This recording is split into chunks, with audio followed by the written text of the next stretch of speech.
Hello every one. നമ്മൾ ഇന്ന് discuss ചെയ്യുന്നത് മാനേജീരിയൽ റെമ്യൂണറേഷനെ കുറിച്ചിട്ടാണ്. The companies that put certain restrictions in the managerial remuneration. As every corporate organization tries to maximize its profits, managerial remuneration is the driving force which enters at the top level executive workforce the business. Managerial remuneration എന്ന് പറഞ്ഞാൽ കമ്പനീസിലെ managerial positions ഇരിക്കുന്ന ആൾക്കാരുണ്ടായിരിക്കും. അവർക്ക് എങ്ങനെയാണ് remuneration കൊടുക്കുന്നത്. ഒരു organisation, ഏതൊരു corporate ഓർഗനൈസേഷനും അവരുടെ ലക്ഷ്യം എന്ന് പറയുന്നത് മാക്സിമൈസ് പ്രോഫിറ്റ് ആണ്. അപ്പോൾ മാനേജീരിയൽ റെമ്യൂണറേഷൻ എന്ന് പറയുന്നത് അവിടുത്തെ ഒരു ഡ്രൈവിംഗ് ഫോഴ്സ് തന്നെയാണ്. ടോപ്പ് ലെവൽ എക്സിക്യൂട്ടീവ്സിന് അവർ അവിടെ വർക്ക് ചെയ്യുന്നതിന് കൊടുക്കുന്ന റെമ്യൂണറേഷൻ ആണ് മാനേജീരിയൽ റെമ്യൂണറേഷൻ. ഇതിനെ കുറിച്ചിട്ട് ഫുൾ ഡീറ്റെയിൽ ആയിട്ട് section 197 of the companies act 2013 explain ചെയ്യുന്നുണ്ട് ക്ലിയർ ആയിട്ട്. അതിൽ വരുന്ന കണ്ടീഷൻസ് ആണ് payment of remunerations approved by a resolution passed by the board approve ചെയ്തിട്ടുള്ള റെമ്യൂണറേഷനാണ് പേയ്മെൻറ്റ് നടത്തേണ്ടത്. അതായത് ബോർഡിൽ ഒരു റെസൊല്യൂഷൻ പാസ് ചെയ്തിട്ടുണ്ടായിരിക്കണം. അതിനനുസരിച്ചിട്ടാണ് റെമ്യൂണറേഷൻ പേയ്മെൻറ്റ് എത്രത്തോളം വേണമെന്ന് കൊടുക്കേണ്ടത്. രണ്ടാമത് പറയുന്നത് company has not made any default in payment of its debts or interest payable thereon for a continuous period of 30 days in preceding financial year before the date of appointment of such managerial person. Company എന്തെങ്കിലും default company manager remuneration കൊടുക്കുന്നതിൽ ഡിഫോൾട്ടൊന്നും വരുത്താൻ പറ്റില്ല. കാരണം അവർ എത്രത്തോളം work ചെയ്തിട്ടുണ്ട്, അവർ appoint ചെയ്തിട്ട് 30 ദിവസം continuous ആയിട്ടുള്ള 30 ദിവസത്തിൻ്റെ ഉള്ളിൽ തന്നെ അവിടെ റെമ്യൂണറേഷൻ അവർക്ക് എന്ത് ചെയ്യണം, കൊടുക്കണം. അങ്ങനെ ഡിഫോൾട്ട് വരുത്തുകയാണെങ്കിൽ അത് റീപേ ചെയ്ത് കൊടുക്കുകയും വേണം. 30 ദിവസത്തിൻ്റെ ഉള്ളിൽ റീപേ ചെയ്ത് കൊടുക്കണം. ഈ രണ്ട് കണ്ടീഷൻസാണ് മാനേജീരിയൽ റെമ്യൂണറേഷനിൽ നോക്കാനുള്ളത്. ഇനി പറയുന്നത് fixation of managerial remuneration. Managerial remuneration എങ്ങനെയാണ് ഫിക്സ് ചെയ്യുന്നത്, അത് എന്തിൻ്റെ ബേസിലാണ് മാനേജീരിയൽ റെമ്യൂണറേഷൻ ഫിക്സ് ചെയ്യുന്നത്. അതിൽ amount of percentage of profit as it may deem fit and while fixing remuneration shall have regard to the financial position of the company. ഈ ഒരു manager റെമ്യൂണറേഷനെ കുറിച്ചിട്ട് ഫുള്ളായിട്ട് പറയുന്നത് സെക്ഷൻ 97 പറയുന്നുണ്ട്. ആ 97 പ്രകാരം മാനേജർ റെമ്യൂണറേഷൻ ഫിക്സ് ചെയ്യുന്നതിൻ്റെ മുന്നേ കുറച്ച് കാര്യങ്ങൾ നോക്കണം. അതിൽ ഫസ്റ്റ് വൺ എന്ന് പറയുന്നത് financial position of the company. കമ്പനിയിലെ ഫിനാൻഷ്യൽ പൊസിഷൻ നോക്കണം. അതിനനുസരിച്ചിട്ടാണ് മാനേജീരിയൽ റെമ്യൂണറേഷൻ ഫിക്സ് ചെയ്യുന്നത്. അവർക്ക് എത്രയാണ് സാലറി, അതുപോലെ അവരുടെ വേജ്, കാര്യങ്ങളൊക്കെ ഫിക്സ് ചെയ്യുന്നത് കമ്പനിയിലെ ഫിനാൻഷ്യൽ പൊസിഷൻ നോക്കിയിട്ടാണ്. അതിനുശേഷം the remuneration or commission due by the individual concerned in any other capacity. വേറെ എന്തെങ്കിലും കപ്പാസിറ്റിയിൽ നിന്ന് അയാൾക്ക് റെമ്യൂണറേഷൻ കിട്ടുന്നുണ്ടെങ്കിൽ അതും ഈ ഒരു ഫിക്സ് ചെയ്യുന്നതിന് മുന്നേ നമ്മൾ നോക്കണം. അതിനുശേഷം remuneration of commission drawn by him from any other company. വേറെ ഏതെങ്കിലും കമ്പനിയിൽ നിന്ന് റെമ്യൂണറേഷനോ കമ്മീഷനോ കിട്ടുന്നുണ്ടെങ്കിൽ അതിനുശേഷം professional qualification and experience of the individual concerned. Professional qualification, അതുപോലെ എക്സ്പീരിയൻസ് ഇൻഡിവിജ്വൽസിൻ്റെ, അതായത് ഓരോരുത്തർക്കും അവരുടെ റെമ്യൂണറേഷൻ എന്ന് പറയുന്നത് ഒരാളുടെ സാലറി അയാളുടെ എക്സ്പീരിയൻസിനും ക്വാളിഫിക്കേഷനും അനുസരിച്ചിട്ടാണ്. അതുപോലെ തന്നെയാണ് മാനേജേഴ്സിൻ്റെ റെമ്യൂണറേഷനും അവരുടെ പ്രൊഫഷണൽ ക്വാളിഫിക്കേഷനും അതുപോലെ എക്സ്പീരിയൻസും നോക്കിയിട്ടാണ്. Such other matters as may be prescribed in Rule 6 of the Companies Rule 2014. ബാക്കിയുള്ള കാര്യങ്ങൾ പറയുന്നത് കമ്പനീസ് റൂൾ 2014 റൂൾ 6 പറയുന്നത്. നെക്സ്റ്റ് ആണ് determination of remuneration payable to directors including managing director, whole time director or manager. Section 197(1). Whole time director, അതുപോലെ managing director അല്ലെങ്കിൽ manager, ഇവർക്ക് എങ്ങനെയാണ് അവർക്ക് കൊടുക്കേണ്ട റെമ്യൂണറേഷൻ എങ്ങനെയാണ് പേയബിൾ നടത്തുന്നത്, അത് ഡിറ്റർമിൻ ചെയ്യുന്നത് എങ്ങനെയാണ്, അതാണ് നെക്സ്റ്റ് പറയുന്നത്. Remuneration payable to the directors of the company. കമ്പനിയിലെ ഡയറക്ടേഴ്സ് ആയിട്ടുള്ള മാനേജിംഗ് ഡയറക്ടർ അല്ലെങ്കിൽ ഹോൾ ടൈം ഡയറക്ടർ, മാനേജർക്ക് എങ്ങനെയാണ് റെമ്യൂണറേഷൻ കൊടുക്കുന്നത്. In accordance with and subject to the provisions of section 197. Section 197 provisions പ്രകാരം നോക്കിയിട്ടാണ് ഇവർക്ക് ഈ ഒരു റെമ്യൂണറേഷൻ ഫിക്സ് ചെയ്യുന്നത്. Either by the articles of the company or by a resolution or if the articles also required by a special resolution passed by the company in general meeting. ഒന്നെങ്കിൽ എന്ത് നോക്കണം, കമ്പനിയിലെ റെസൊല്യൂഷൻ കമ്പനിയുടെ ആർട്ടിക്കിൾസിൽ ഉണ്ടായിരിക്കണം, അല്ലെങ്കിൽ കമ്പനിയിലെ articles പ്രകാരം പാസ് ചെയ്ത റെസൊല്യൂഷൻ ഉണ്ടായിരിക്കും. സ്പെഷ്യൽ റെസൊല്യൂഷൻ പാസ് ചെയ്തിട്ട് അത് പ്രകാരമായിരിക്കണം റെമുനറേഷൻ കൊടുക്കേണ്ടത്. അല്ലെങ്കിൽ കമ്പനി ജനറൽ മീറ്റിങ്ങിൽ ഒരു റെസൊല്യൂഷൻ പാസ് ചെയ്തിട്ടുണ്ടായിരിക്കണം. And the remuneration payable to a director determine the forward shall be inclusive with the remuneration payable to him for the service rendered by him in any other capacity. ഇയാൾക്ക് remuneration കൊടുക്കുമ്പോൾ remuneration determine ചെയ്യുമ്പോൾ അവിടെ എല്ലാ കാര്യങ്ങളും ഇയാൾ എത്രത്തോളം service ചെയ്യുന്നുണ്ട്, വേറെ ഏതെങ്കിലും കപ്പാസിറ്റിയിൽ സർവീസ്, വേറെ ഏതെങ്കിലും കമ്പനിയിലൊക്കെ സർവീസ് ചെയ്തിട്ടുണ്ട്, അതിൻ്റെയൊക്കെ ബേസിസിലാണ് റെമുനറേഷൻ ഓരോ ഡയറക്ടർക്കും എത്രയാണെന്നുള്ളത് ഫിക്സ് ചെയ്യുന്നത്. അതാണ് സെക്ഷൻ 197 സബ്സെക്ഷൻ 1 പറയുന്നത്. അതിൽ കുറച്ച് കാര്യങ്ങൾ ശ്രദ്ധിക്കേണ്ടത്, services rendered are of a professional nature. ഇവർ ചെയ്തിട്ടുള്ള സർവീസസ് എങ്ങനെയായിരിക്കണം? പ്രൊഫഷണൽ നേച്ചർ ആയിരിക്കണം. അതുപോലെ തന്നെ in the opinion of the nomination and remuneration committee or board of directors the director possess the requisite qualification for the practice of the profession. അങ്ങനെ പ്രൊഫഷനുള്ള ആളുകൾക്ക് ആ പ്രൊഫഷൻ ചെയ്യാനുള്ള ഒരു ക്വാളിഫിക്കേഷൻ ഉണ്ടായിരിക്കണം. അവരുടെ നോമിനേഷൻ്റെ അല്ലെങ്കിൽ റെമുനറേഷൻ കമ്മിറ്റിയോ ബോർഡ് ഓഫ് ഡയറക്ടേഴ്സൊക്കെ അതിനെന്ത് ചെയ്യണം? അവരുടെ ഒപ്പീനിയനിൽ ഇങ്ങനെ പറഞ്ഞിട്ടുണ്ടായിരിക്കണം അയാൾക്ക് ക്വാളിഫിക്കേഷൻ ഉണ്ടെന്ന്. അതിനനുസരിച്ചിട്ടാണ് ഓരോ ഡയറക്ടറിൻ്റെയും റെമുനറേഷൻ ഫിക്സ് ചെയ്യുന്നത്. നെക്സ്റ്റ് ടോപ്പിക്കാണ് mode of payment of remuneration section 197(6). എങ്ങനെയാണ് പേയ്മെൻറ്റ് നടത്തുന്നത്? Mode of payment of remuneration എങ്ങനെയാണ് നടത്തുന്നത്? അതിൽ first one, payment to independent directors. Independent ഡയറക്ടേഴ്സിന് എങ്ങനെയാണ് റെമുനറേഷൻ പേ ചെയ്യുന്നത്? അതിൽ വരികയാണെങ്കിൽ fees for attending meetings of the board or committee there or for any other purposes whatever as may be decided by the board. ഈ ഒരു independent ഡയറക്ടർക്ക്,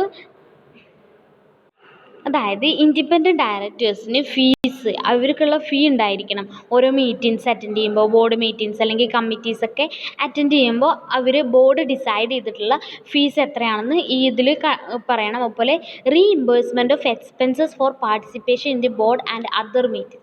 അതുപോലെ തന്നെ റീഇംബേഴ്സ്മെൻറ്റ് നടത്തുമ്പോൾ, പാർട്ടിസിപ്പേഷൻ നടത്തുകയാണ് ബോർഡ് മീറ്റിങ്ങിലോ അല്ലെങ്കിൽ അതർ മീറ്റിംഗ്സിലൊക്കെ പാർട്ടിസിപ്പേഷൻ നടത്തുമ്പോൾ അതിൽ എന്തെങ്കിലും എക്സ്പെൻസസ് ഒക്കെ ഉണ്ടെങ്കിൽ അതും എന്തിൽ നോക്കണം? ഈ ഒരു പേയ്മെൻറ്റ് നടത്തുമ്പോൾ ശ്രദ്ധിക്കണം. നെക്സ്റ്റ് പറയുന്നത് profit related commission as may be approved by the member. Profit related ആയിട്ട് അയാൾ ഒരു മെമ്പറിനെ അപ്രൂവ് ചെയ്തിട്ടുണ്ടെങ്കിൽ അയാൾക്ക് എന്തെങ്കിലും കമ്മീഷൻസ് ഉണ്ടെങ്കിൽ അതും ഈ ഒരു പേയ്മെൻറ്റ് ഇൻഡിപെൻഡൻറ്റ് ഡയറക്ടേഴ്സിന് പേയ്മെൻറ്റ് കൊടുക്കുന്നതിൽ ശ്രദ്ധിക്കണം. രണ്ടാമത് മോഡ് എന്ന് പറയുന്നത് റീഫണ്ട് ഓഫ് എക്സസ് റെമുനറേഷൻ. അപ്പോൾ ഫസ്റ്റ്ലി ഇൻഡിപെൻഡൻറ്റ് ഡയറക്ടേഴ്സിന് റെമുനറേഷൻ പേ ചെയ്യണം. അവർ അറ്റൻഡ് ചെയ്ത മീറ്റിങ്ങിന്, അവർ പങ്കെടുത്ത ഓരോ കാര്യങ്ങൾ, പാർട്ടിസിപ്പേഷനുള്ള എക്സ്പെൻസസിൻ്റെ റെമുനറേഷൻ, അതുപോലെ പ്രോഫിറ്റ് റിലേറ്റഡ് ആയിട്ടുള്ള കമ്മീഷൻസ് കൊടുക്കണം. രണ്ടാമത് refund of excess remuneration. If any director draws or receives directly or indirectly by way of remuneration in any such sums in the excess of the limit prescribed by section 197 or without the prior sanction of the central government. ഈ ഒരു refund of excess remuneration എന്ത് ചെയ്യാണ്? Refund നടത്തുകയാണ്. അതായത് ഏതെങ്കിലും ഒരു ഡയറക്ടർക്ക് അല്ലെങ്കിൽ ഡയറക്റ്റ്ലി ആയിട്ടോ ഇൻഡയറക്റ്റ്ലി ആയിട്ടോ റെമുനറേഷൻ കിട്ടിയിട്ടുണ്ടെങ്കിൽ അത് അവിടെ പ്രിസ്ക്രൈബ്ഡ് ലിമിറ്റിൽ കൂടുതലാണെങ്കിൽ, എക്സസ് ആണെങ്കിൽ അവരെന്ത് ചെയ്യണം? ഈ ഒരു റെമുനറേഷൻ റീഫണ്ട് ചെയ്യണം, കമ്പനിക്ക് റീഫണ്ട് ചെയ്യണം. അതാണ് റീഫണ്ട് ഓഫ് എക്സസ് റെമുനറേഷൻ പറയുന്നത്. The company shall not waive the recovery of any sum refundable it to without the permission of the central government. Company central ഗവൺമെൻറ്റിൻ്റെ പെർമിഷൻ ഇല്ലാണ്ട് അതൊരിക്കലും സ്വീകരിക്കാൻ പറ്റില്ല. അതാണ് രണ്ടാമതായിട്ട് വരുന്ന മോഡ്. മൂന്നാമത്തെ sitting fees to directors. Section 197(5) പറയുന്നത് a company may pay a sitting fee to a director for attending meetings of the board or committees thereof such sums as may be decided by the board of directors thereof which shall not exceed 1 lakh rupees per meeting of the board or committee thereof. അതായത് ഈ ഒരു പോയിന്റിൽ ഡയറക്ടേഴ്സിന് company എന്ത് കൊടുക്കണം? ഒരു ഫീ പേ ചെയ്യണം. അതെന്തിനാന്ന് വെച്ചാൽ കമ്പനിയിലെ ബോർഡ് മീറ്റിങ്ങിനോ അല്ലെങ്കിൽ എന്തെങ്കിലും കമ്മിറ്റി ഒക്കെ ഉണ്ടെങ്കിൽ അത് ഡിസൈഡ് ചെയ്യുന്നത് ബോർഡ് ഓഫ് ഡയറക്ടേഴ്സ് ആവും. അത് അറ്റൻഡ് ചെയ്യുന്ന മെമ്പേഴ്സിന്, ഡയറക്ടേഴ്സിന് അവരെന്ത് ചെയ്യണം? ഒരു ഫീസ് പേ ചെയ്യണം. ആ ഫീസ് എന്ന് പറയാൻ 1,00,000 കൂടാൻ പറ്റില്ല. അപ്പോൾ അതിന് താഴെ ആയിരിക്കണം, അത് എക്സീഡ് ചെയ്യാത്ത വിധത്തിലുള്ള ഒരു ഫീസ് ഇവർക്ക് കൊടുക്കണം. ഇതിനാണ് സിറ്റിംഗ് ഫീസ് എന്ന് പറയുന്നത്. Sitting fees payable to independent directors and woman directors shall not be less than the sitting fee payable to other directors. Next പറയുന്നതാണ് recovery of remuneration in certain cases. ഏതൊക്കെ കേസിലാണ് remuneration recovery നടത്തുന്നത്? അത് section 199 പറയുന്നത്. If a company restates its financial statement due to fraud or non compliances with the provisions of the act and the rules made thereunder the company shawl recover from any past or present managing director or whole-time director or manager or chief executive officer name who during the period for which the financial statements are required to be stated received the remuneration in excess of what would be payable to him as per restatement of financial statement.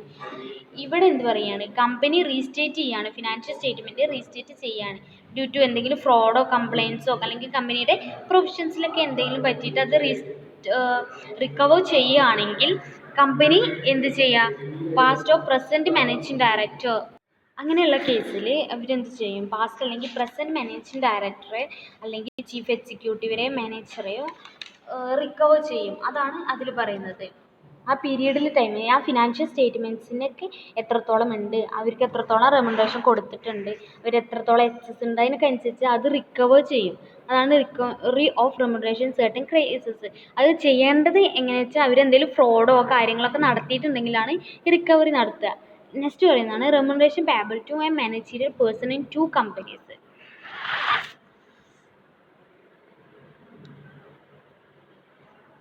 അതിൽ പറയുന്നതാണ് subject to the provisions of fixing remuneration to managerial person.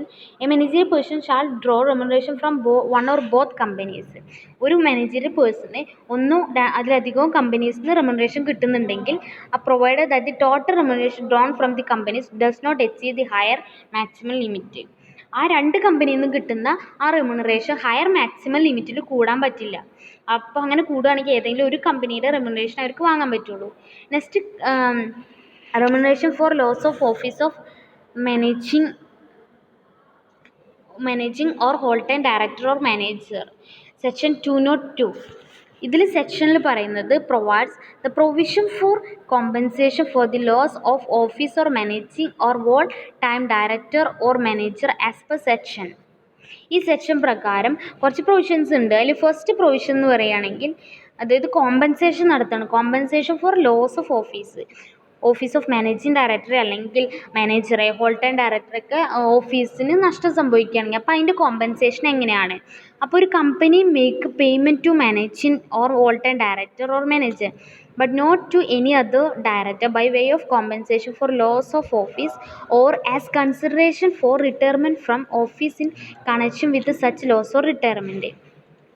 അതായത് company payment നടത്തുകയാണെങ്കിൽ managing ഡയറക്ടർക്ക് അല്ലെങ്കിൽ whole time ഡയറക്ടർക്ക് അല്ലെങ്കിൽ ഏതെങ്കിലും ഒരു ഡയറക്ടർക്ക് അവർക്ക് ലോസ് സംഭവിക്കുക, അവരുടെ ഓഫീസും കാര്യങ്ങളൊക്കെ നഷ്ടപ്പെട്ടിട്ടാണെങ്കിൽ അപ്പോൾ അതിന് കോമ്പൻസേഷൻ നടത്തുമ്പോൾ അതെങ്ങനെയായിരിക്കണം, അല്ലെങ്കിൽ കൺസിഡറേഷനായിട്ട് കൊടുക്കുക. അവർ റിട്ടയർമെൻറ്റ് ഓഫീസിൽ നിന്ന് അവർ റിട്ടയർ ചെയ്ത് പോകുമ്പോൾ അവർക്ക് എന്ത് കൊടുക്കുകയാണ്, കൺസിഡറേഷൻ പറഞ്ഞാൽ സംതിങ് ഇൻ റിട്ടേൺ അത് കൊടുക്കുക. അപ്പോൾ അതിന് വരുമ്പോൾ കുറച്ച് കണ്ടീഷൻസ് ഉണ്ട്. ഈ ഒരു കണ്ടീഷൻ എന്ന് പറയുകയാണെങ്കിൽ director resigns from his office as a result of reconstruction from the company. അതായത് കമ്പനി റിക്കൺസ്ട്രക്ഷൻ നടത്തുകയാണെങ്കിൽ ഡയറക്ടർ റിസൈൻ ചെയ്യേണ്ടി വരുമ്പോൾ അപ്പോൾ അവർക്ക് എന്ത് ചെയ്യണം, കോമ്പൻസേഷൻ കൊടുക്കണം. രണ്ടാമതായിട്ട് വരുന്നതാണ് where the director resigns from his office otherwise than on the reconstruction of the company or its amalgamation as aforesaid. അതായത് കമ്പനിയിലെ ഡയറക്ടർ റിസൈൻ ചെയ്യാണ്, കമ്പനിയിൽ നിന്ന് റിസൈൻ ചെയ്യുകയാണെങ്കിൽ ഒന്നെങ്കിൽ കമ്പനി റിക്കൺസ്ട്രക്ഷൻ നടത്തുക അല്ലെങ്കിൽ അമാൽഗമേഷൻ നടത്തുക. ആ 2 കേസിൽ കമ്പനിയിൽ നിന്ന് റിസൈൻ ചെയ്യുകയാണെങ്കിലും കോമ്പൻസേഷൻ കൊടുക്കണം, അവർക്ക് ലോസിനുള്ള കോമ്പൻസേഷൻ കൊടുക്കണം. അതുപോലെ വെറുതെ office of the director is vacated. കമ്പനിയിലെ ഓഫീസിൽ ഡയറക്ടറിൻ്റെ വേക്കൻസി വരികയാണ്, അവർ വെക്കേറ്റ് ചെയ്യുകയാണെങ്കിൽ അതിനും എന്ത് കൊടുക്കണം, ഈ ഒരു ഡയറക്ടർക്ക് കോമ്പൻസേഷൻ കൊടുക്കണം. പിന്നെ പറയുന്നതാണ് where the companies being wound up where by an order of the tribunal or voluntarily provided the winding up was due to the negligence or default of the director. Company സ്വമേധയായിട്ട് wind up ചെയ്യുകയാണ്, tribunal പറഞ്ഞിട്ടോ അല്ലെങ്കിൽ voluntary ആയിട്ട് wind up ചെയ്യുകയാണ്, അല്ലെങ്കിൽ കമ്പനിയിൽ എന്തെങ്കിലും ഡീഫോൾട്ടൊക്കെ director വരുത്തിയിട്ടുണ്ടെങ്കിൽ ആ കേസിന് കോമ്പൻസേഷൻ കൊടുക്കണം. പിന്നെ പറയുന്നതാണ് where director has been guilty of fraud or breach of trust. ഡയറക്ടർക്ക് ട്രസ്റ്റൊക്കെ നഷ്ടപ്പെടുക, ഡയറക്ടറിൻ്റെ മുകളിൽ ട്രസ്റ്റൊക്കെ നഷ്ടപ്പെടുക, അല്ലെങ്കിൽ ഡയറക്ടർക്ക് കമ്പനീൻ്റെ മുകളിൽ ട്രസ്റ്റൊക്കെ നഷ്ടപ്പെടുകയാണെങ്കിലും ഈ സെക്ഷൻ 202 പറയുന്ന കാര്യങ്ങൾ വരും. ഇനി പറയുന്ന നെക്സ്റ്റ് ഒരു ടോപ്പിക്കാണ് കോർപ്പറേറ്റ് ഗവേണൻസ്. ഈ ഒരു ചാപ്റ്ററിലെ ലാസ്റ്റ് ടോപ്പിക്കാണ് കോർപ്പറേറ്റ് ഗവേണൻസ് എന്ന് പറയുന്നത്.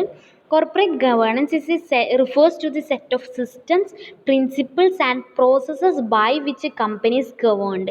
ഒരു കമ്പനി എങ്ങനെയാണ് നടത്തുന്നത്, അതെങ്ങനെയാണ് ഗവേൺ ചെയ്യുന്നത്, അതിനെക്കുറിച്ചിട്ടുള്ള കുറേ സിസ്റ്റം, ഒരു സെറ്റ് ഓഫ് സിസ്റ്റത്തിനെ അല്ലെങ്കിൽ ഒരു പ്രിൻസിപ്പിൾസ് അല്ലെങ്കിൽ ഒരു പ്രോസസ്സ്, ഒരു സ്റ്റെപ്സ് പോലെയുള്ള ഒരു പ്രോസസ്സിനെയാണ് കോർപ്പറേറ്റ് ഗവേണൻസ് എന്ന് പറയുന്നത്. ഇതെന്താ പ്രൊവൈഡ് ചെയ്യുക എന്ന് വെച്ചാൽ it provides the guide lines as how the company can be directed or controlled. Company എങ്ങനെയാണ് ഡയറക്റ്റ് ചെയ്യുന്നത്, എങ്ങനെയാണ് നിയന്ത്രിക്കുന്നത്, എങ്ങനെയാണ് കൺട്രോൾ ചെയ്യുന്നത്, അതിനുള്ള ഗൈഡ് ലൈൻസും കാര്യങ്ങളും പ്രൊവൈഡ് ചെയ്യുന്നതാണ് കോർപ്പറേറ്റ് ഗവേണൻസ് എന്ന് പറയുന്നത്.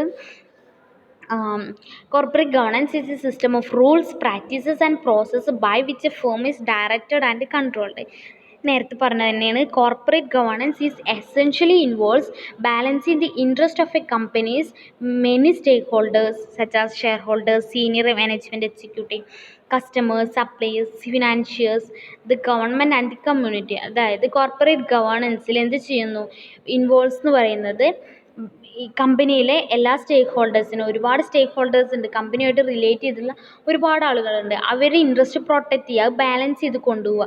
ഷെയർ ഹോൾഡേഴ്സിൻ്റെ ആണെങ്കിലോ, സീനിയർ മാനേജ്മെൻറ്റ് എക്സിക്യൂട്ടീവ്സിൻ്റെ, അല്ലെങ്കിൽ കസ്റ്റമേഴ്സിൻ്റെ, സപ്ലയേഴ്സിൻ്റെ, ഫിനാൻഷ്യൽസിൻ്റെ, ഗവൺമെൻറ്റിൻ്റെ, കമ്മ്യൂണിറ്റിയുടെ, അതുപോലെ ബോർഡ് ഓഫ് ഡയറക്ടർ, അവരൊക്കെ ഇൻട്രസ്റ്റ് പ്രൊട്ടക്റ്റ് ചെയ്ത് കൊണ്ടുപോകുന്നതാണ് അല്ലെങ്കിൽ ബാലൻസ് ചെയ്ത് കൊണ്ടുപോകുന്നതാണ് കോർപ്പറേറ്റ് ഗവേണൻസ് എന്ന് പറയുന്നത്. The board of directors is pivotal in governance and it can have major rectification for equity valuation. The management of the company hence assume the role of trustee for all the others. ഈ ഒരു കേസിൽ കമ്പനിയിലെ full കാര്യങ്ങളും corporate governance പറഞ്ഞാൽ transparency നടത്തുന്ന കമ്പനിയുടെ corporate structure, operations, അതുപോലെ accountability, അതിനെക്കുറിച്ചുള്ള ഫുൾ ഡീറ്റെയിൽസ്, അതിൻ്റെ സിസ്റ്റം, ആ ഒരു സിസ്റ്റമാണ് കോർപ്പറേറ്റ് ഗവേണൻസ് എന്ന് പറയുന്നത്.